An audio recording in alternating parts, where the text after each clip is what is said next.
ये कहानी 16 साल के लड़के रोज पर आधारित है जो अपने घर की सारी औरतों के साथ धोखा करके उनको प्रेग्नेंट कर देता है और वो अपने इस महान काम को कैसे अंजाम देता है वो हम आज की इस एक्सप्लेनेशन में देखने वाले हैं। आज मैं जिस मूवी को एक्सप्लेन करने वाली हूँ उस मूवी का नाम है what all French women's want और ये मूवी 1983 में रिलीज हुई थी। मूवी के स्टार्टिंग में हम 16 साल के रोजर को देखते हैं। रोजर अपनी स्कूल की छुट्टियों की वजह से घर आ रहा था। तब उसके घर की एक मेड मिस लपीतो अपने घोड़ा गाड़ी से उसे घर ले आ रही थी और घोड़ा गाड़ी चलाते समय मिस लपीते के हिलते हुए पपीते देख के रोजर उसे घूरने लगता है। ये चीज मिस लपीते भी नोटिस करती है लेकिन वो उसे कुछ नहीं कहती। घर पहुंचने पर रोजर की माँ उसे पूछती है कि तुम्हारे पैंट पे मेयोनीज कैसे लगी, लेकिन यहाँ हम व्यूवर्स को पता है कि घोड़ा गाड़ी चलाते हुए मिस लपीते के हिलते हुए पपीते को देखकर रोजर अपने आप को रोक नहीं पाया। तभी रोजर की मासी मार्गरीटा उसे बोलती है कि इस उम्र में ये सब चीज नॉर्मल है और ये कह के वो रोजर की पैंट साफ करने लगती है। रोजर की एक छोटी बहन भी थी जिसका नाम भरता था। उसके बाद भरता रोजर को जंगल में ले जाती है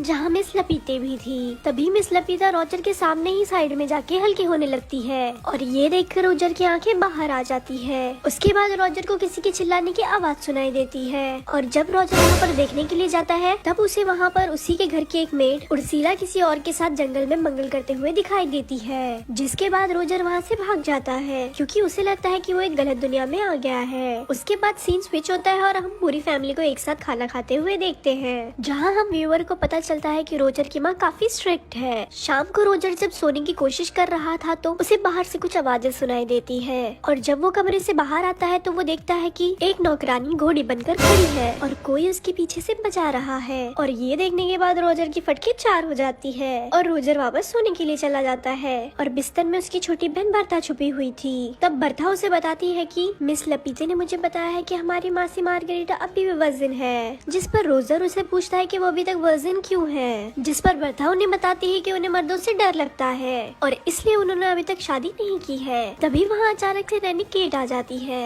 और केट का काम बर्था का देखभाल करना था। बरखा के वहाँ से जाने के बाद केट रोजर का ब्लैंकेट हटाती है जिस पर रोजर अचानक से डर जाता है क्योंकि रोजर का पप्पू खड़ा हो गया था और उसे देखने के बाद केट भी थोड़े बहुत मजे ले लेती है। अगले दिन बरखा रोजर को एक नदी के किनारे ले जाती है जहाँ उसके घर की सारी मेड एक दूसरे से नहाते नहाते अपनी सीक्रेट शेयर कर रही थी। बर्था और रोजर अपने घर के 4 मेड को चुपके से देख रहे हैं। तभी नदी के किनारे 3 नमूने आ जाते हैं और ये तीनों भी रोजर के घर में काम किया करते थे और वो तीनों भी अपना पप्पू बाहर निकाल के मेड के सामने ही हल्के होने लगते हैं और वो अपना स्पाइडरमैन मेड को दिखाने लगते हैं। तभी उर्सला बोलती है कि तू शेर तो मैं सवा शेर हूँ। तभी उर्सला उन तीनों को अपना पिछवाड़ा दिखाने लगती है और उसके पिछवाड़े का दर्शन भरता और रोजर भी पेड़ के पीछे से ले रहे रहते हैं। अगले सीन में रोजर की बड़ी बहन एलिसा अपने पापा के साथ आती है और सब लोग उसका वेलकम करते हैं। एलिसा आते ही सब लोगों से गले मिलती है और जब रोजर की बारी आती है तो वो उसे फोरहेड किस करके वहाँ से चली जाती है जिस पर रोजर सोचता है कि मेरे अंदर कांटे लगे थे क्या। तभी बर्था रोजर को एक चर्च में ले जाती है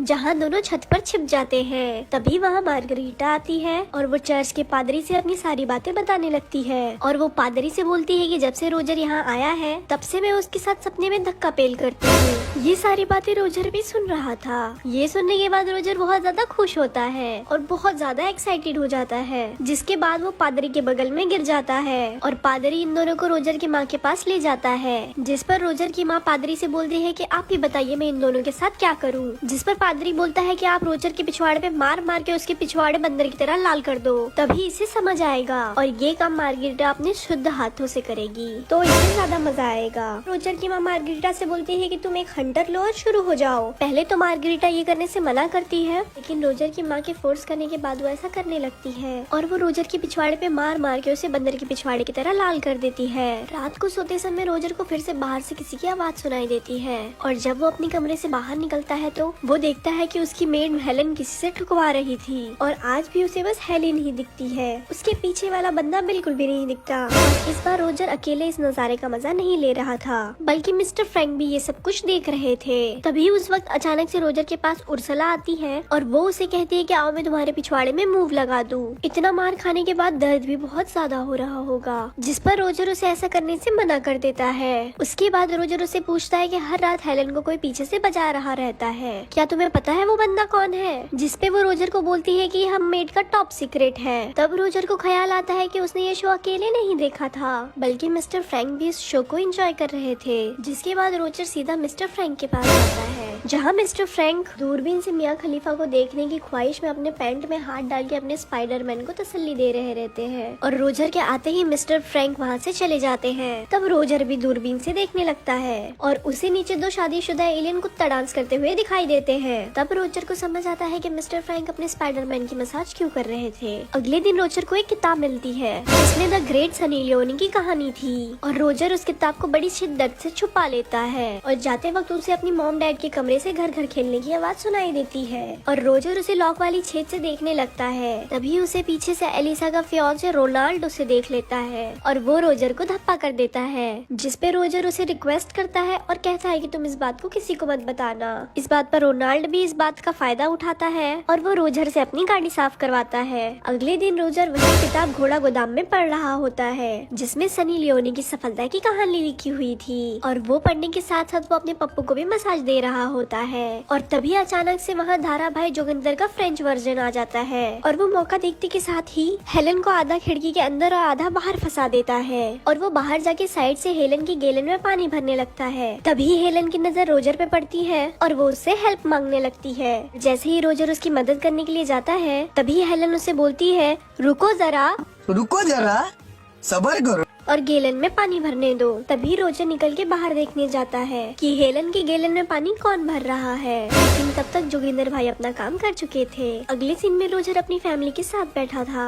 जहाँ रोलांड रोजर को अपने जूते साफ करने के लिए कहता है, लेकिन रोजर काम करने से सीधा मना कर देता है। तभी रोलांड अपनी औकात दिखाता है और वो रोजर की सारी सच्चाई उसकी माँ को बता देता है, जिस पर रोजर की माँ बोलती है कि मेरी दोनों बेटियाँ ठीक है, लेकिन पता नहीं मैंने इस इमरान हाशमिन को जन्म कैसे दे दिया। जिसके बाद रोजर अपनी सनी लियोनी वाली किताब को अपनी बहन की किताब से बदल देता है और वो छुप के देखता है कि वो इस किताब को पढ़ेगी या नहीं। उसके बाद एलिसा उस किताब को पढ़ के ऐसा रिएक्ट करती है जैसे उसे धरती पर स्वर्ग मिल गया हो। उसके बाद रोजर किचन में जाता है जहाँ उर्सला होती है और वो मौका देख के उर्सला को वहीं घोड़ी बनाने लगता है, लेकिन तभी अचानक वहाँ एक दूसरी मेड आ जाती है और रोजर वहाँ छुप जाता है। जिसके बाद रोजर सोचता है कि मेरे ही किस्मत में एल लगे हुए हैं। तभी उसके दिमाग की बत्ती जलती है और वो मिस लबीता के पीछे उसके पपीते दबाने जाता है, जिसपे मिस लपीते उसे पहले मना करती है कि ऐसा मत करो। लेकिन थोड़ी देर बाद उसे मिस लपीते कहती है रोजर मेरे बच्चे जितना बजाना है तुम बजाओ। लेकिन वहाँ रोजर की नोबिता वाली किस्मत चमक जाती है और बाहर कोई जर्मनी और फ्रांस के बीच में जंग का ऐलान कर देता है और सबको पता चलता है कि जर्मनी ने फ्रांस से जंग का ऐलान कर दिया है। अगले दिन सब लोग युद्ध में जाने की खुशी मना रहे होते हैं, लेकिन रोजर की हालत ऐसी होती है जैसे उसने ढिंडोरा की लॉटरी जीत ली हो। लेकिन फ्रांस में एक नियम था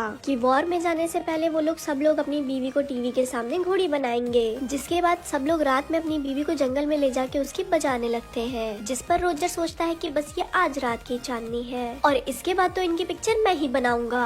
सबके युद्ध में जाने के बाद सारी लेडीज अकेली थी और रोजर सबसे पहले उर्सला के पास जाता है जहाँ वो उसे ले दे के घोड़ी बना ही देता है और वो उर्सला से ये भी कहता है कि मुझे तुमसे प्यार हो गया है। जिसके बाद उर्सला बोलती है कि सारे लड़के पहली बार चरम सुख लेने के बाद यही बोलते हैं। अगले सीन में बरदा रोजर से बोलती है कि पादरी माँ से मिलने आए हैं। जिसके बाद ये दोनों भाई बहन उन दोनों की चुपके से बात सुनने लगते हैं। जिसके बाद रोजर की माँ पादरी से बोलती है कि मेरा पति कभी मुझे घोड़ी बना के लेता है और कभी डॉगी बना के, इससे कोई पाप तो नहीं। जिस पे पादरी बोलता है नहीं, वो तुम्हारा पति है, वो तुम्हारी घोड़ी बना के ले या डॉगी बना के, इसमें कोई दिक्कत नहीं है। लेकिन तभी रोजर की माँ रोजर को देख लेती है और वो बिना देर किए बाहर आ जाती है। अगले दिन बर्था की नैनी केट हमें दिखाई दी जाती है और वो नदी किनारे बैठ के अपनी जुल्फे सवार रही थी। लेकिन तभी वहाँ रोजर भी आ जाता है और वो पानी में जंगली सुअर की तरह रेंगने लगता है। पहले तो रोजर केट से मजे लेता है, लेकिन जैसे ही वो देखता है कि वो भी राजी है, वो मौके पे चौके मार देता है और वो दोनों वहाँ पर घपाघप करने लगते हैं। अब रोजर पूरी तरह से अल्टीमेट हरामी बन चुका था,